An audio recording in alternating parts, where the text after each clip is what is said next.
Good evening, our viewers. I'm Karaga Baldwin, today standing in for Charles Mwangusha, not able to be here. But don't worry, we're going to have a sensational discussion about the political matters in this land. And today we're going to be discussing the East African Legislative Assembly. So let's move on with this particular introduction so that I build a context in this whole regard. The East African Legislative Assembly is a sub-organ of the larger East African community, being the legislative arm of the community. Members are sworn into 5-year terms. Some of its responsibilities are that the assembly is to make sure that it meets with the national assemblies of member countries on matters relating to the community, to debate, discuss, and approve the budgets of the community, to consider annual reports on the activities of the community, annual audit reports of the Audit Commission, and any other reports referred to it by the Council of Ministers, and to discuss all matters pertaining to the community and make recommendations to the Council as it may deem necessary for the implementation of the treaty.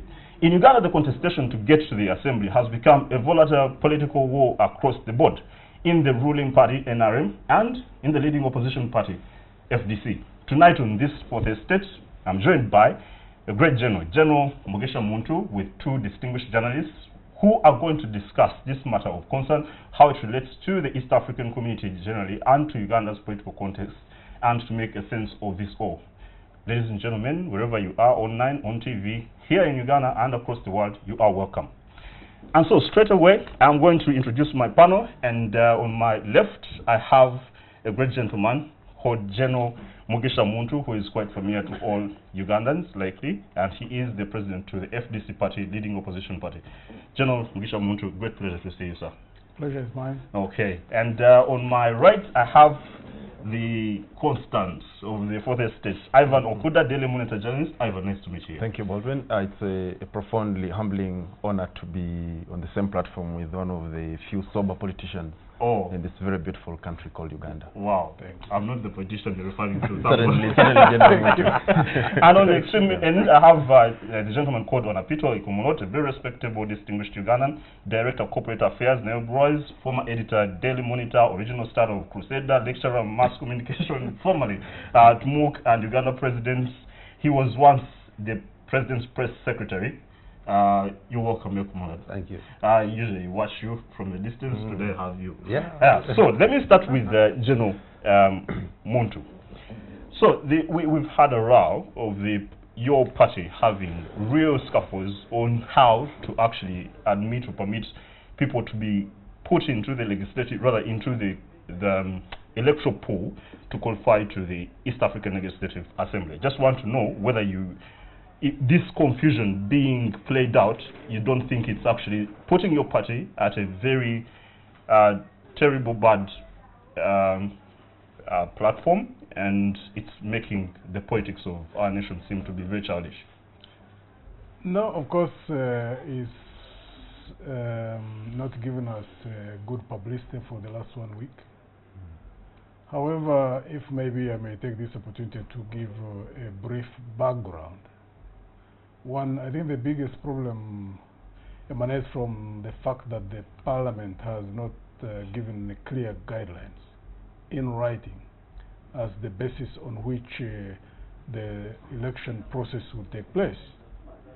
The unfortunate thing is that even at the level of the Council of Ministers, they have not recognized the fact that the provision for elections of EALA members in the different countries has been contentious. Because we have had quite a number of cases in courts. We've had 2 cases from Kenya, we've had 1 case from Tanzania, we've had about 3 cases here in Uganda, and I think we've had also contestation in Burundi at one point. One would have hoped that in recognition of that fact that the provision was not clear, that the Council would have proposed clearer guidelines that would guide the parliaments of the 5, now 6 partner states to be clear and use one uniform method. Because right now, the methods that are used by the different parliaments are different. That's one problem. They have not attended to that. Second problem, that this time around, we have used different methods. When we were there initially, in 2001, Of course, here the system was non-partisan, more or less. It was here under the movement system of government. For me, when I served in the first Legislative Assembly, we went on individual merit. The second round, I went from... When was that? That was 2001. Okay. The second round, 2006, we used numerical strength as a basis for selection. Numerical strength for the parties in terms of those who are in parliament. Okay. And I think the movement then sent 7 and FDC sent 2.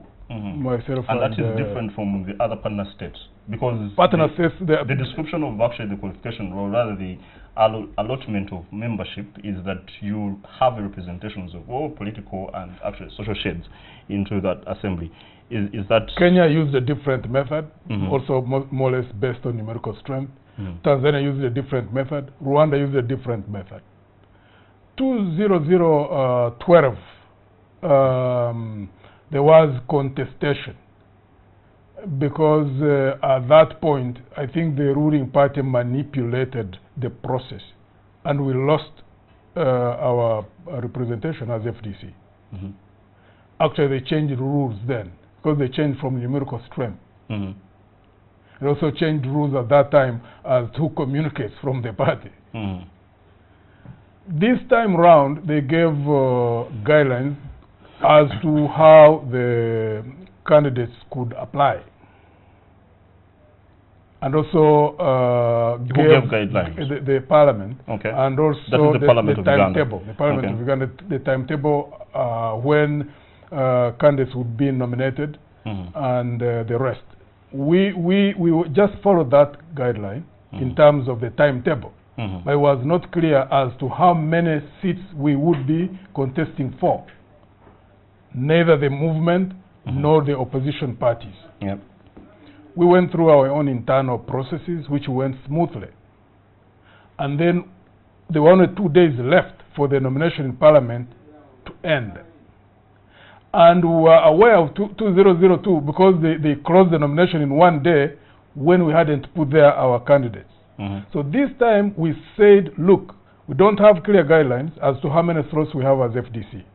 Let's send 2 because last time we sent 2 as wait for guidelines. We did that before there would be closure of the nomination process. We did that. But also agreed within the party that if we find eventually that we have 2, then we will contest for the 2. But if we find that it is 1, then we would put back 1 and retain 1. The unfortunate thing is, even as we speak now, the parliament has not come out clearly on how many seats for which party. Yes. However, in practice, the ruling party has selected their 6 based on numerical strength. Okay. And the rest that would be contested for would be 3. And it's clear that 1 would be independent and 2 would be for the opposition parties. Yet there are 3 opposition parties. FDC, DP, and UPC. Yes. So it's clear that in practice, it is going to be based more or less on numerical strength. But they don't want to put it in... and also on political shades in a sense, but within the parties more or less. At least for the movement which has got many seats. Now the unfortunate thing is that they are not bold enough to commit themselves in writing, because I think they are fearing again being taken to court. And that's the dilemma that there has been. Okay, so just a minute, General, before I proceed to Ekromoid.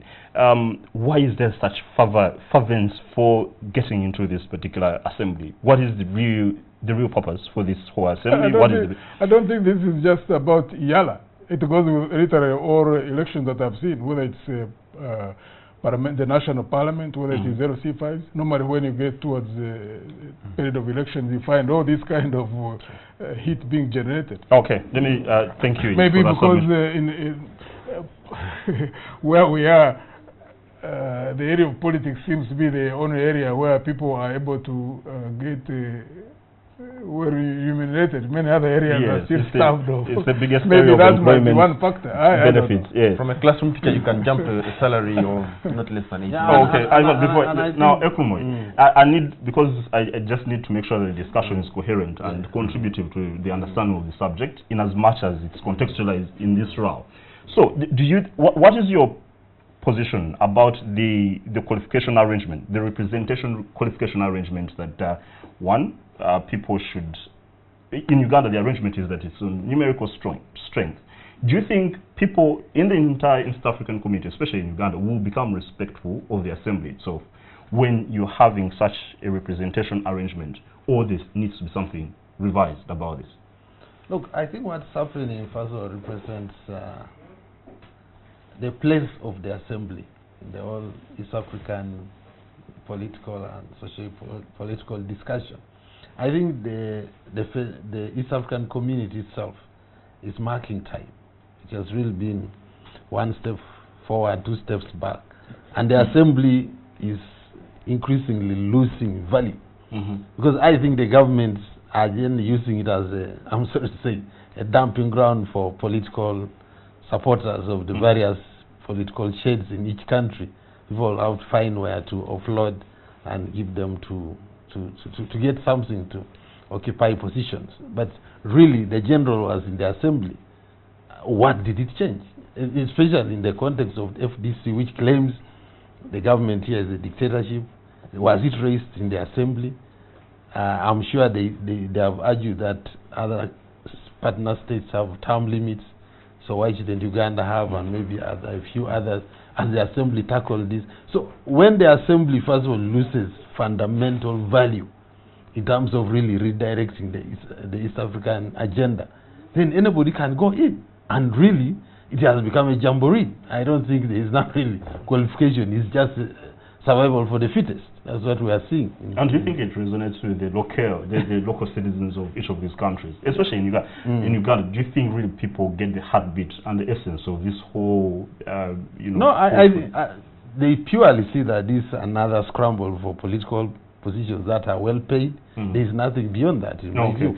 Now, Ivan, so we need to understand, of course, you're young in the media, how do we make sure that we sanitize politics across the board in East Africa, just to, of course, considering the rows that are going on in the NRM for the scramble for the East African Legislative Assembly, and of course the FDC, good enough to have the president, so whatever job you bring, he will be able to reflect it to some extent. I wish to firstly respectfully disagree with Ms. Onapito in respect to the significance of the assembly. I think the East African community, as you know it, deserves a pat on the back, specifically because if you consider the period that the East African community lasted when it was first established, just about 10 years. This one has managed to pull through for almost 17 years now, amidst so many challenges and contradictions. And to that extent, I think the East African Legislative Assembly is a very important organ of the community. So important that any member state would take the business of sending nominees or representatives to that assembly more seriously than possibly we do here. But it's not a surprise. If you look at...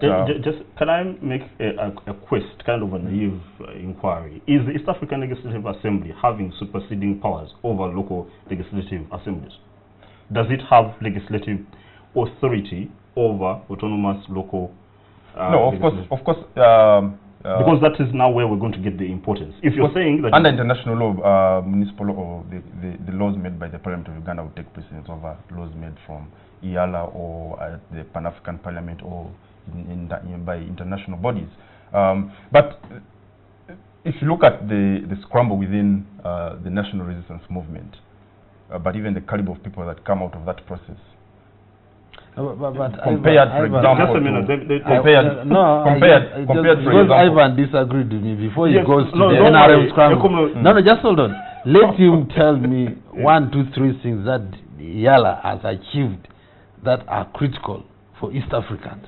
No, that's because it's nice to have something, there are several bills, but we need it. There are several bills that have been passed by that assembly, bills that are extremely important in respect to, for example, the common market, that are important in the movement of labor. You need, for example, to regulate so many aspects that come out of the summit. So the assembly's significance cannot be overemphasized. But so just in a minute, how do we make sure that we sanitize? Sanitizing the politics. I think the ruling party, for example, has a lot more work to do, and the burden of expectation is high on their side, because the duty to have a free, fair, and respected, credible process of sending our representatives to the assembly is supposed to be the burden of Parliament of Uganda. And I think, like the General rightly put it, there's been little clarity coming from that side, specifically, for example, on how many nominees a party can send. So the NRM, of course, benefits from that confusion, and it directly keeps the status quo as it stands now.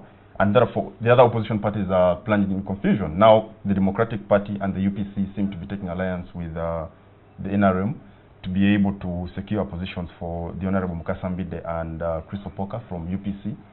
And that basically leaves FDC out of the picture, technically. Okay, just a minute. General, now, just as we wrap up this first segment, I need you to help me understand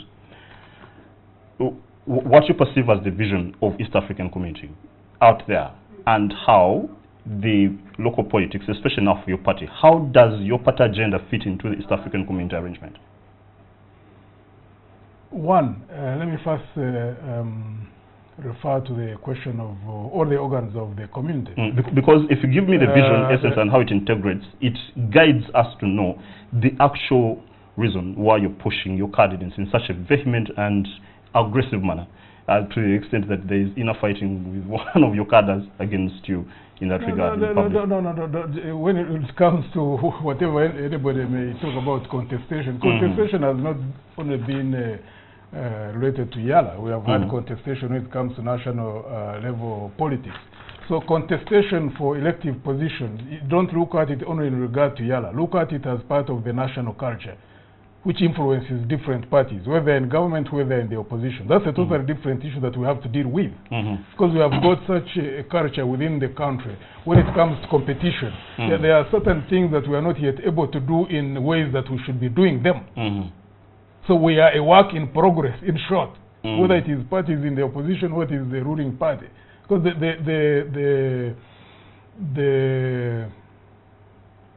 our readiness for doing things in a transparent, fair way, there's still a lot of lack in terms of the national culture, in terms of the different actors. That's something that we have to keep dealing with until we reach where we desire to be. So some of the things that you see happening, whether it is in the opposition, whether it's in the ruling party, when you look, like, for example, at primaries, it's simply a reflection of the state of mind of the actors. Okay, let me just be more direct, General. The East African Vision 2050 lays out a broad perspective in which the region optimizes the utilization of its resources to accelerate productivity and the social well-being of its people. It portrays a future East Africa with rising personal prosperity in cohesive societies, competitive economies, and strong inter-regional interaction. It envisages that by 2050, per capita incomes will grow tenfold to $10,000 per capita. Yes. So now we're talking about that. Is that what is driving you to get on economic integration? And if we all eventually buy into ultimate political integration, yes. Because you might have political blindness just to go into what we need to do in the meantime, as the building blocks are in place, like the signing of the protocol, customs union, the common market, and then the monetary union, which is not yet fully negotiated, and it has not reached a point of signing, and eventually the political integration.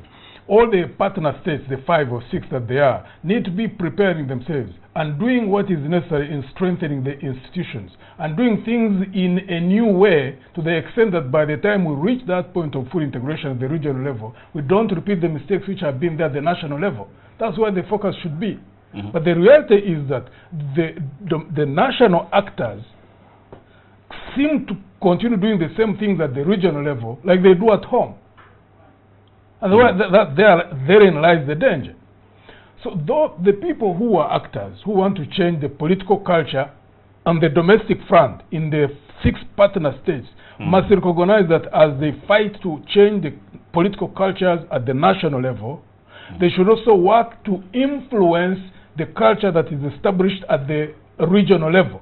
So that an event that we integrate at that level, we don't go through the same methods okay, we're now, going through at the national level. Lastly, Yes. because you're not answering my question in the way I perceive. Yes. First, I'm asking you the vision of Yes. your political ambition to join the East African Legislative Assembly. Yes. One, if you're talking about political behavior, that's a different manner.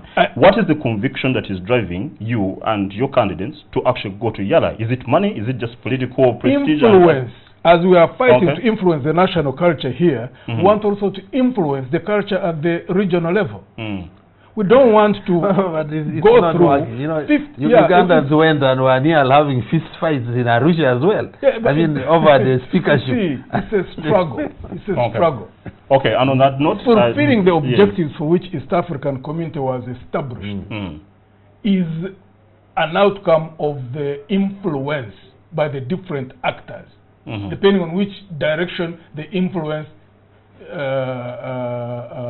which direction it goes. Now you have got different actors.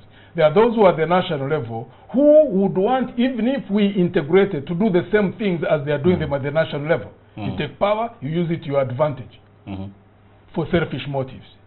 There are those who operate at the national level, first who want to ensure that there are good governance practices at the national level. They also must act in concert. If they can do that, coordinate at the whole, in all the 5, 6 partner states, that as we progress towards full integration, that the mistakes that we have gone through at the national level are not repeated at the regional level. Okay, great. There needs to be that progression. Okay, that sounds a good aspiration. So whatever objectives there are, which are Okay. there for the integration at the regional level, you must ensure that good governance practices are embedded within a new culture at the regional level. And you feel you are the ones who epitomize that brand that will Part actually of the struggle. Okay, just on that Part of note, the struggle. let's pause and go for a break, then I'll come back and we'll continue this discussion. Ekumowe, you give a response. I felt you had a vehement sort of sound against what he was submitting. Thanks our viewers for keeping with us. We'll come back just after a short break. This is NTV coming to you live from the Kampala International Conference Center. I'm Karaga Baldwin, sitting in for Charles Mwangusha, and we're discussing the East African Legislative Assembly, its implications on the national locale, its citizens, and of course across the board, and the aspect of regionalization.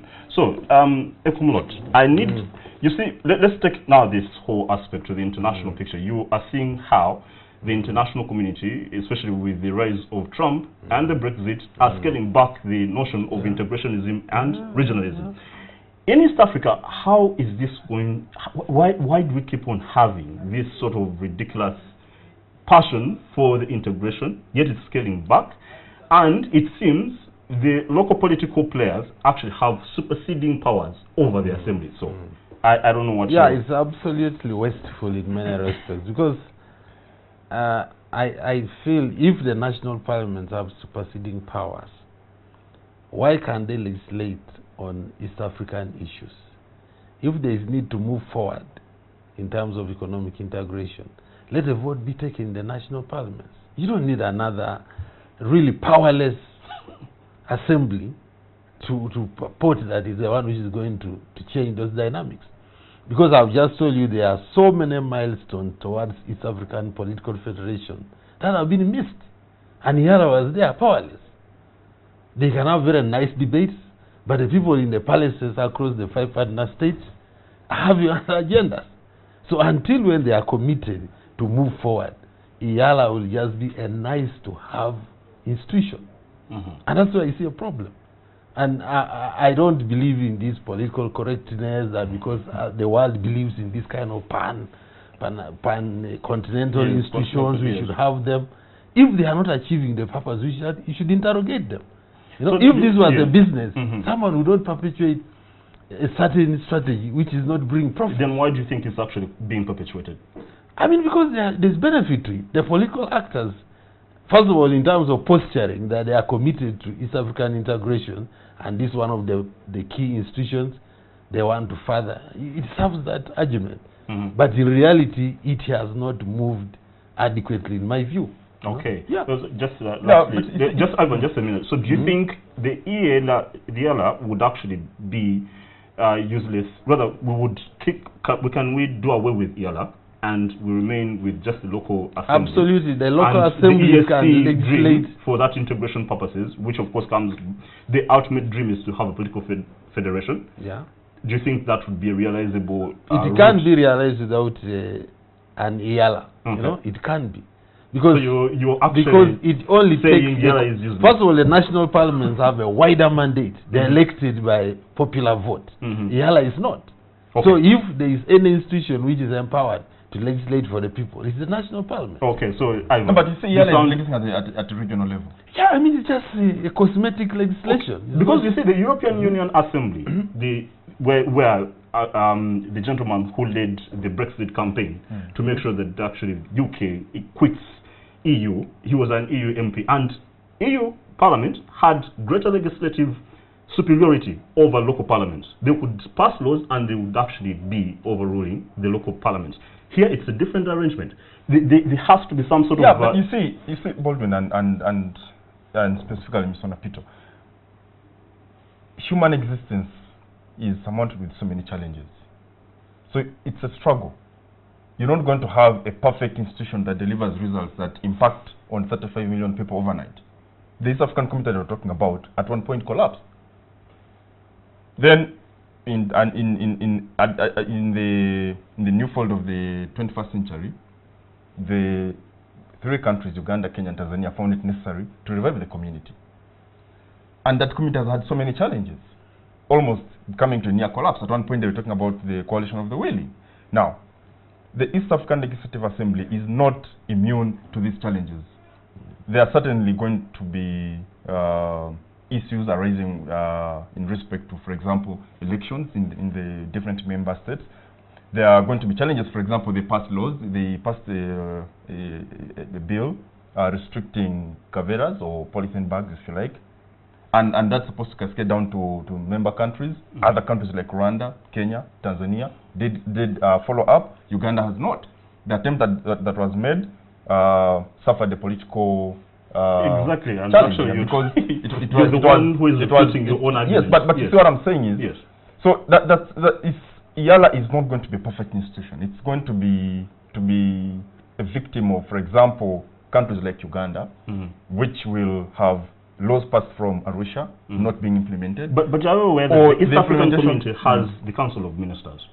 Absolutely, but exactly. You see, so you are you cannot dismiss the assembly on the basis of, for example, Ms. Onapito sitting here. The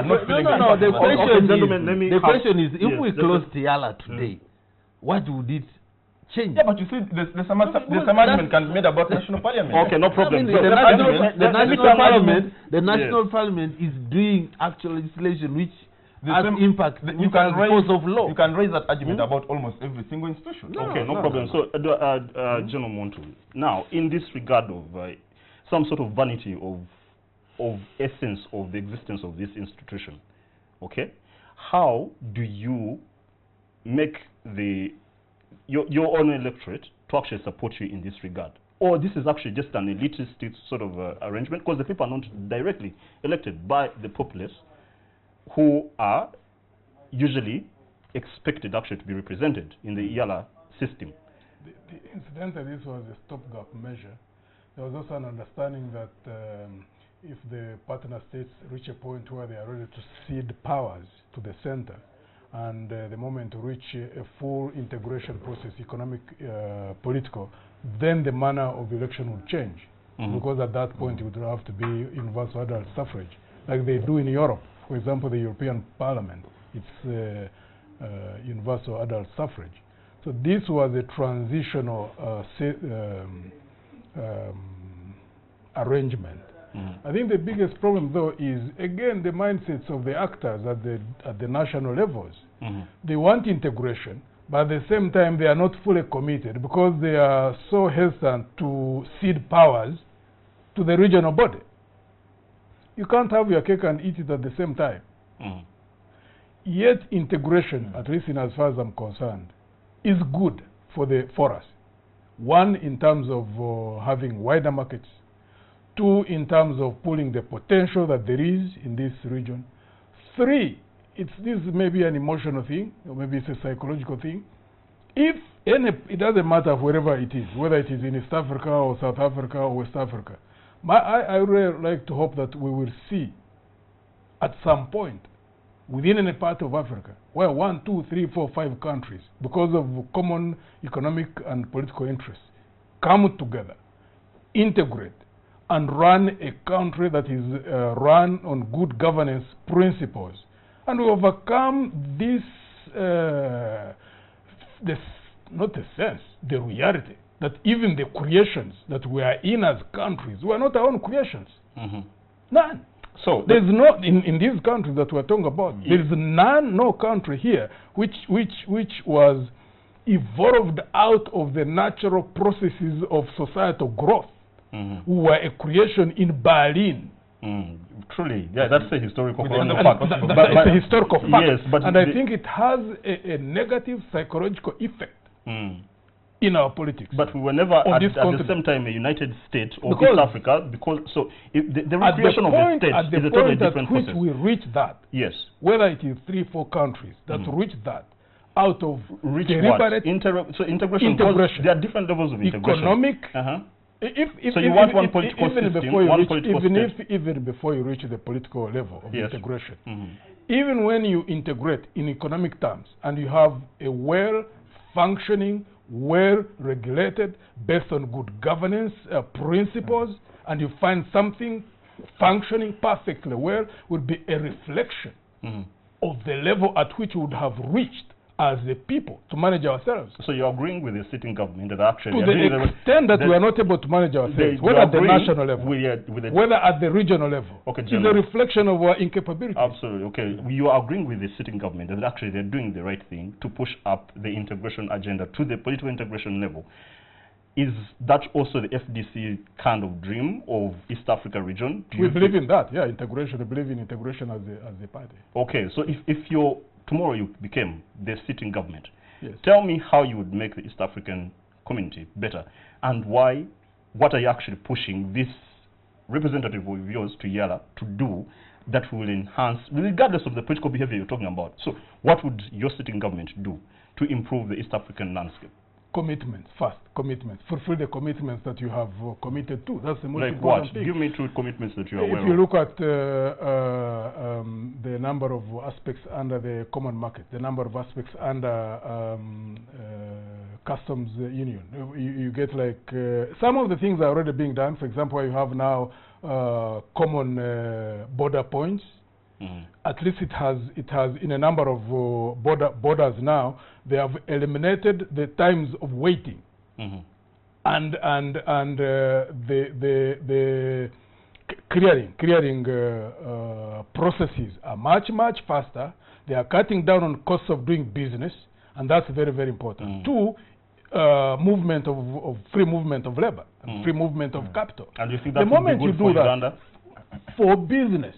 For business, for but people would it be good business. for the citizens of Absolutely. Uganda?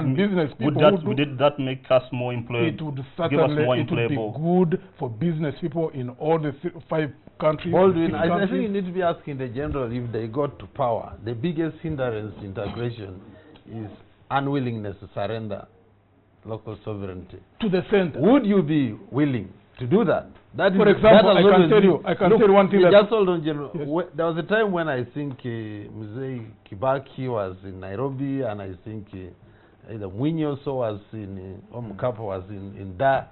The pace of the push to political integration was so robust. But then I think when other players came in, they decided that since they had just started, they wanted to stay in. So would FDC be willing to surrender? At least they need the things that we would need to do is the very things that would need to build trust across the region. Because I think and internally. The challenge now is if you're already struggling yes, for this representation, you don't even want to say that maybe the NRM can represent national interest. Doesn't really matter. What about surrendering? No, but let me give you a few examples. Look at the expansion of the jurisdiction of the East African Court of Justice. To give it jurisdiction to, for example, hear appeals for electoral cases at the presidential level, to expand its jurisdiction on human rights cases. That would radically change the mindsets of people within the country and within the region. Why? And you don't because think they to would get jumbled know up with actually the appointments of the judges on that on those benches?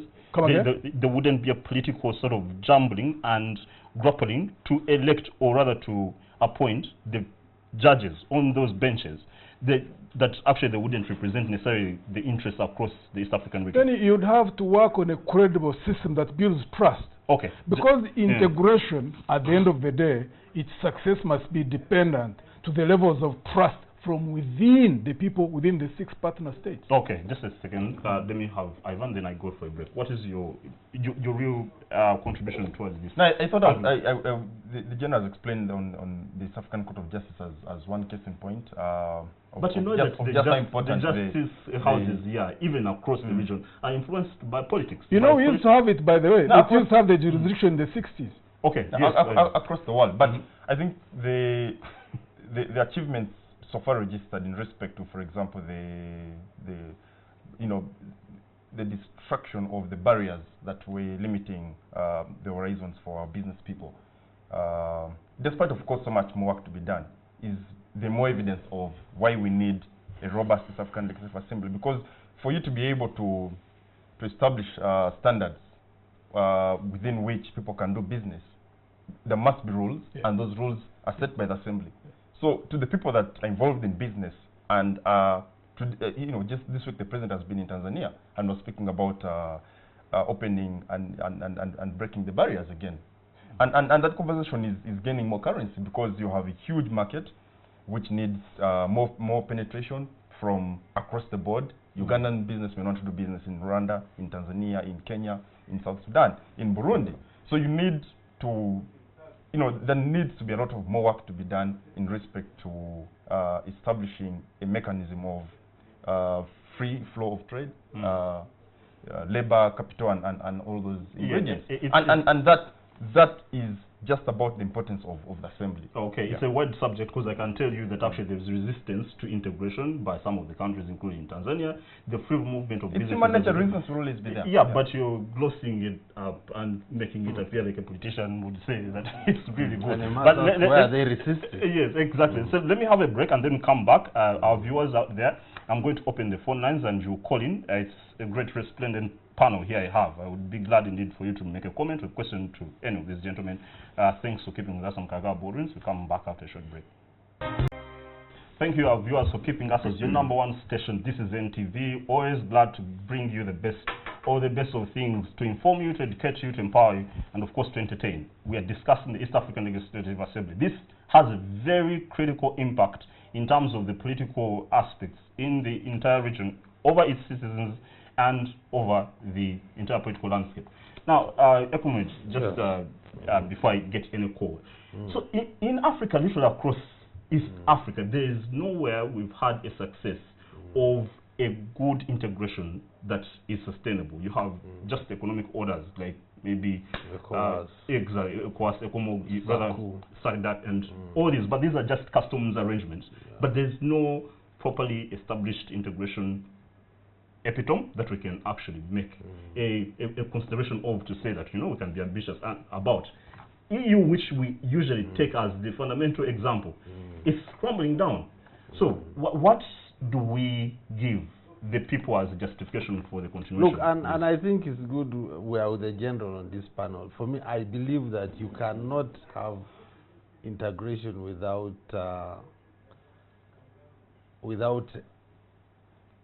call it coercive action towards it. I mean, I think the first step should actually be having one army, if you could ever achieve that. Because you need to break the individual interests down. Because if someone is holding fort in Bujumbura and is not willing to, how can you integrate? The people may wish, but the person who controls the army there has the ultimate call. Because I think the United States of America were basically created out of war. So maybe the NRA should have extended Okay. when they came in 1986, they should not have stopped. And Okay, so the good news is that we already having our viewership audience calling in to participate with us. So let me take a call, 3 calls, then they will be responded to by my panel, then I'll get back to your calls again. All right, so hello? Hello? Hello? Yes, good evening, gentlemen. Hello? I can hear you unless you have something on your part that is obstructing Hello, you. my name is Okelo. Nice to hear you. Where are you calling from? I'm speaking from Tenda. All right. Your question or comment, sir?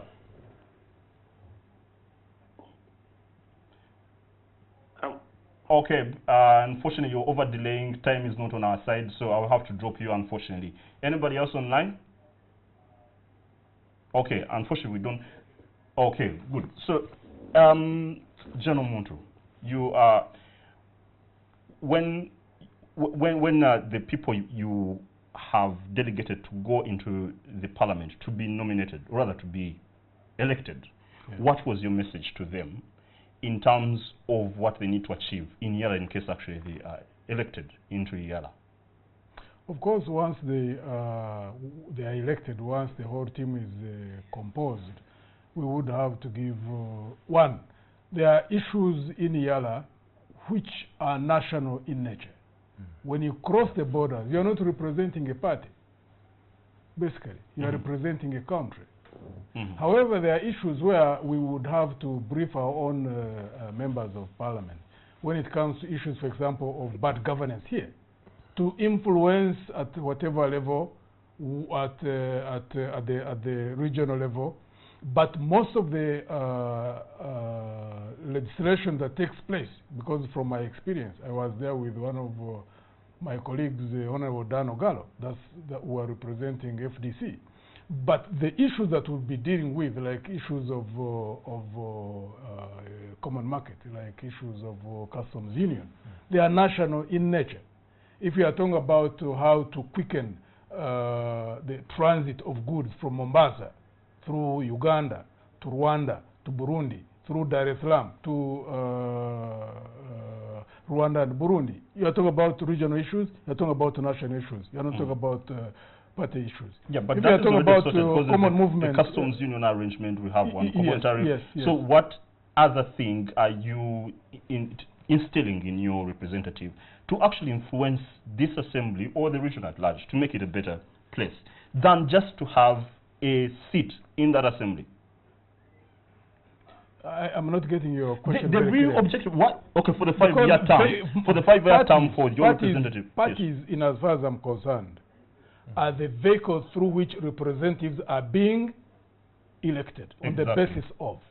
But there's also going to be a time, I hope, that we'll reach that point where members of parliament who go to EALA would be directly elected. But even at that point, the parties would have to campaign for those members of parliament. Now, when it comes to ideological orientations of different parties, if you want to follow what happens in other regional parliaments, like in Europe, parties align along ideological interests across that block of representation from different countries.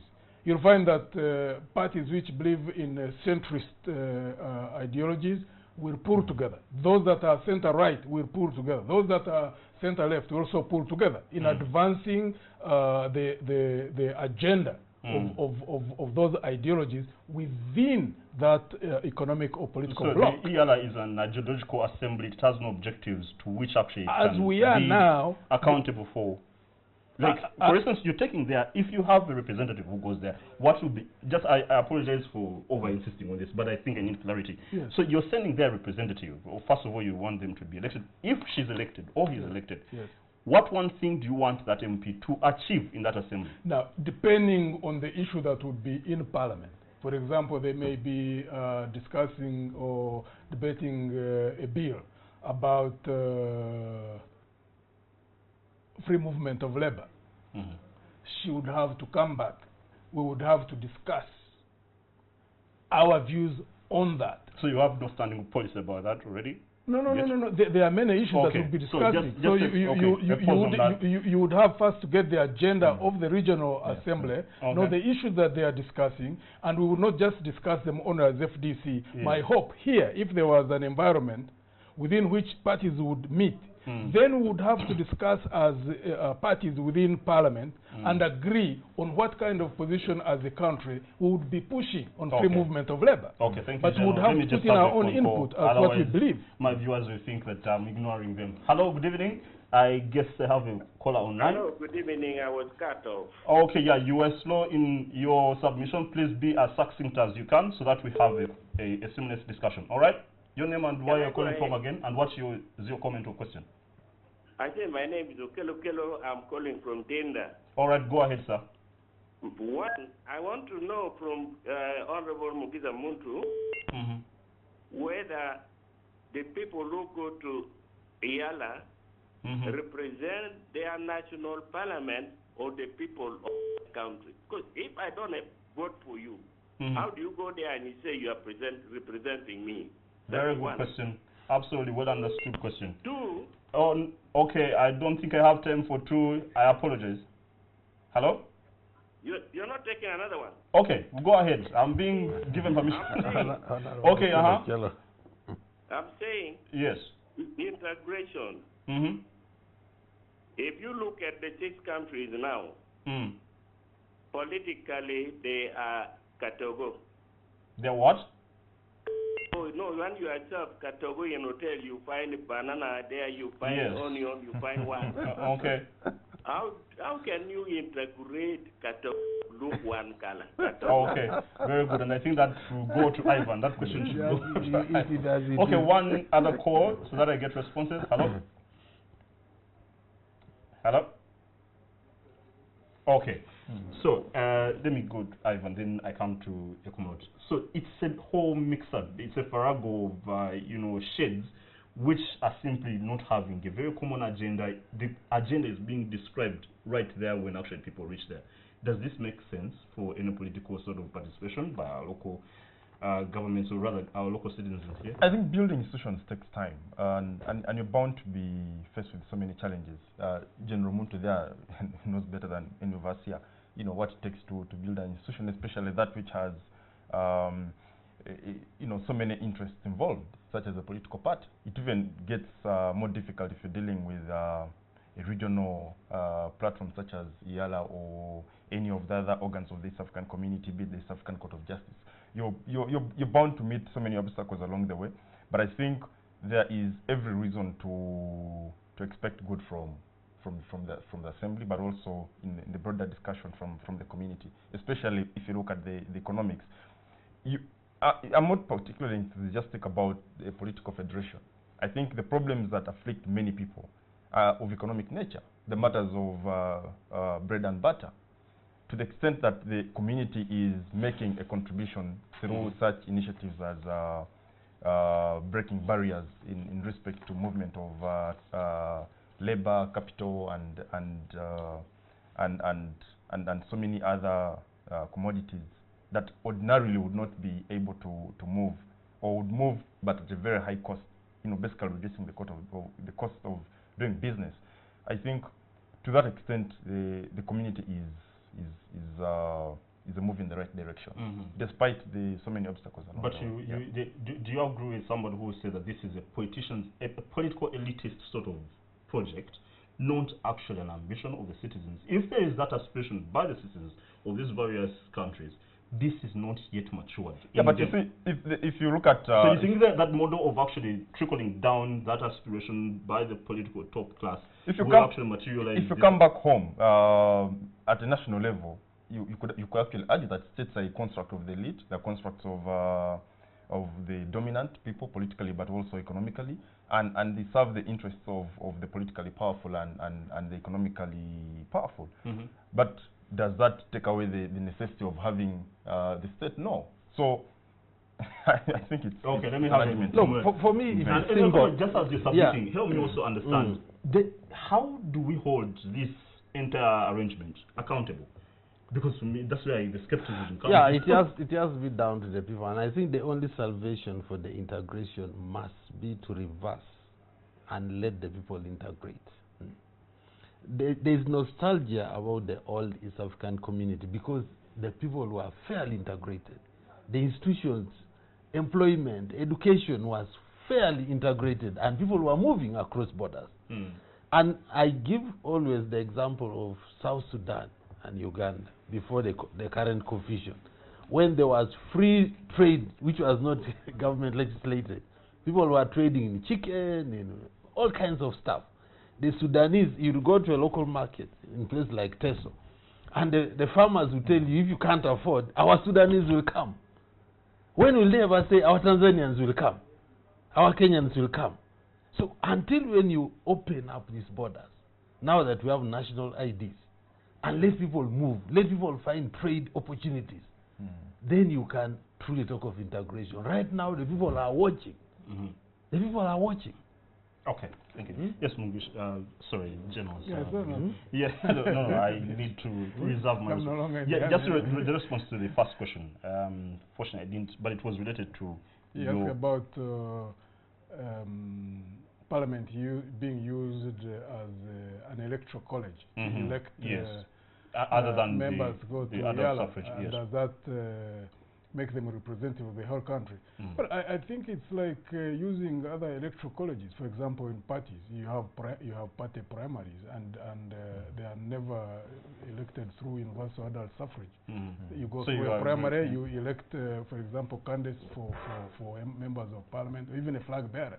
For example, in FDC, we have an electoral college of about 1,200. And they can elect a flag bearer who represents the army. I mean the party. Yes. Sorry, the party in the national election.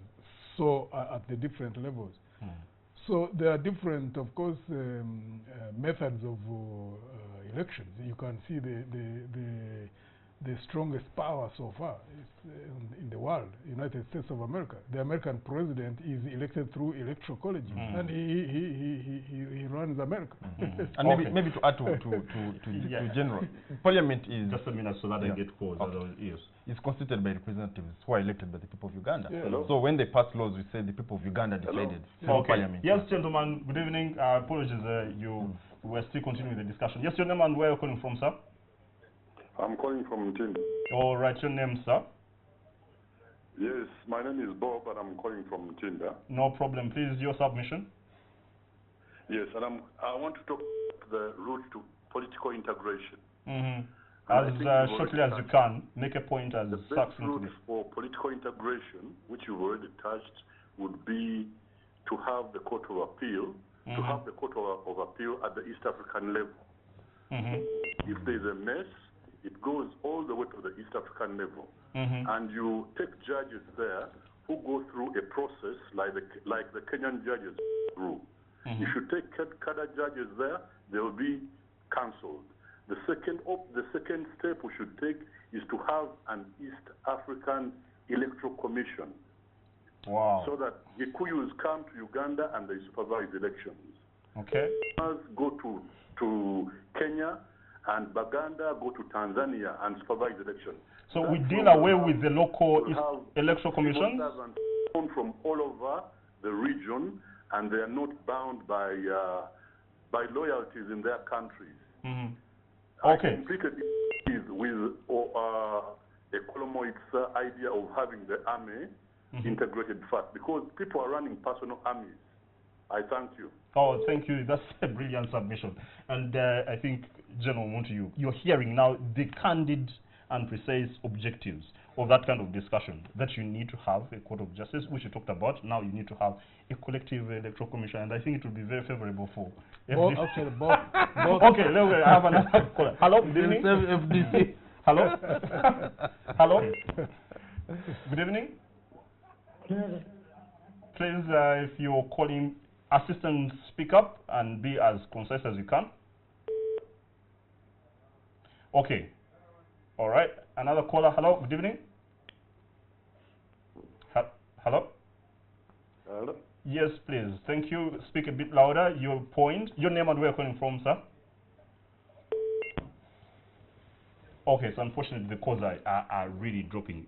General, incidentally, we discussed those two issues in the second assembly, and we passed resolutions. But I don't think that we have got many regimes in this region who are bold enough to take such a step. But you see, I think, General, that's what would be now your agenda right now as you're taking in a representative to bolster and viciously push up for that kind of agenda. Because else, what is the essence of going there than to find an agenda there and discuss that agenda? I would expect that. Yeah, it's dual. It's dual. Because certainly there are agendas which are national in nature. If you are, for example, discussing free movement of labor, it's most of the issues that you'll be discussing are how does labor move from one country to another? What are the laws which govern labor within the 5 partner states? And then you'd have to be negotiating through the council and from the different countries to influence them to change the laws so that we have got a regional open borders where labor moves. But that's not yet agreeable to all nations. And that's the whole point. That we have taken all this long. Why can't we have no work permits after nearly 2 decades? Exactly. So, now, I think that's a good suggestion. Deal all with this sort of, ambiguous EALA system and all. Simply put institutions that are integrative in nature without necessarily bringing in a political element. Get a unified electoral commission, a court of justice, a referable court of justice that deals with conflicts in the region. Get an army, as you say. Would that sort out this whole complexity? Yeah, on paper it would, but practically, politicians respond to pressure. And the ultimate pressure comes from the people. So how that's do why for me, I'm arguing that you need, at minimum, to allow the people to trade the way we witnessed Ugandans and South Sudanese. That has always been my best example. Tanzania, with all our good friendship with Tanzania since they kicked out Idi Amin, there is hardly any movement between Ugandans and Tanzanians. You can't go downtown and say there are a bunch of Tanzanians who have brought either clothes or whatever as freely as they wish. You still have to have import all the documentation, which knocks out the small trader. Yes. Ivan, but we had the advantage that South Sudan was a bit without proper control, so people just went in and out, but they were enjoying it. They were even now the Ugandan economy is said to have taken a downturn, partly because of loss of trade with South Sudan, which was a relatively poor country. What about if we had such free trade with Kenya, which is much richer, and with Tanzania, where the ordinary people are able to take cattle across, they're able to take chicken across? I mean, but we will only be able to see significant advances at the level of regional integration when there is a change in the culture of governance at the national levels. The moment you get leaders at the national levels, teams of leaders who are conscious of why we are going to the integration process first and foremost. 2, we're able to practice the values and the principles that they talk about. But General, you will only get those leaders if at election time people are demanding that they speak the East African agenda. Okay, so otherwise they will still speak things that are winding up. Not necessarily. Leaders are supposed to be forward-looking. Okay, now let's stop up in this manner. Let's stop up in this way because we have about 2 minutes. Ivan, now you have a problem. One of the biggest problems in East African setup is that we are not homogeneous. We're so heterogeneous in so many aspects, in language, in cultural background, in interests, literally, in economic formation.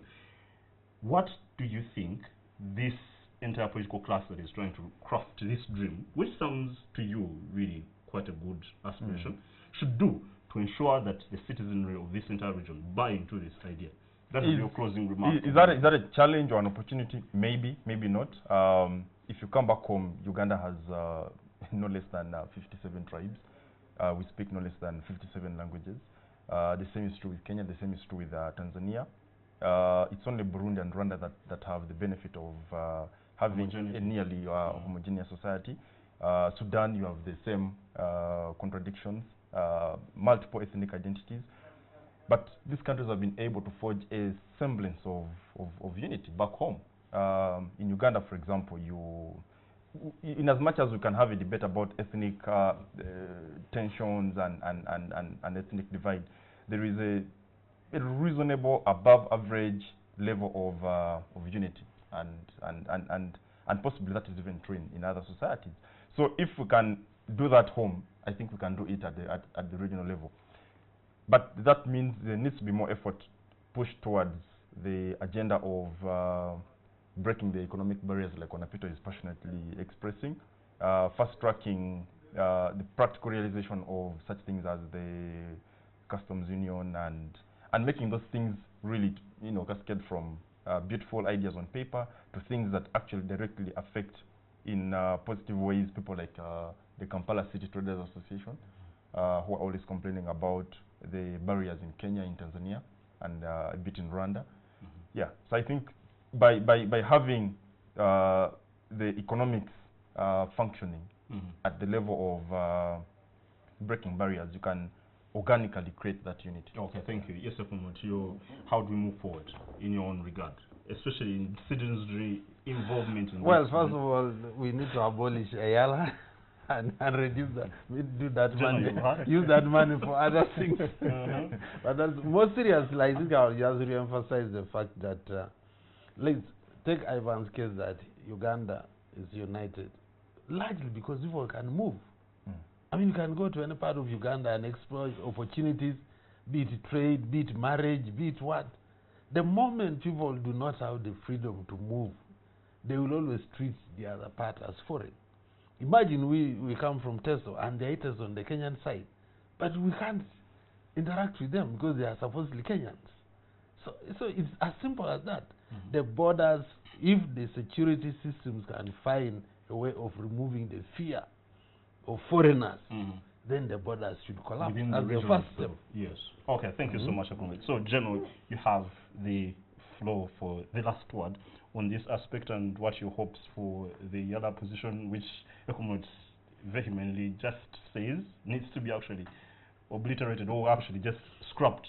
It's a waste of time. And so you're engaged in wastage of time. Integration, economic as well as political integration, would be beneficial to the citizens of all the 6 countries. But the extent which we see the challenges at the regional level is simply a reflection of, again, the inabilities at the national level to have good governance at the national level in the number of countries within East Africa.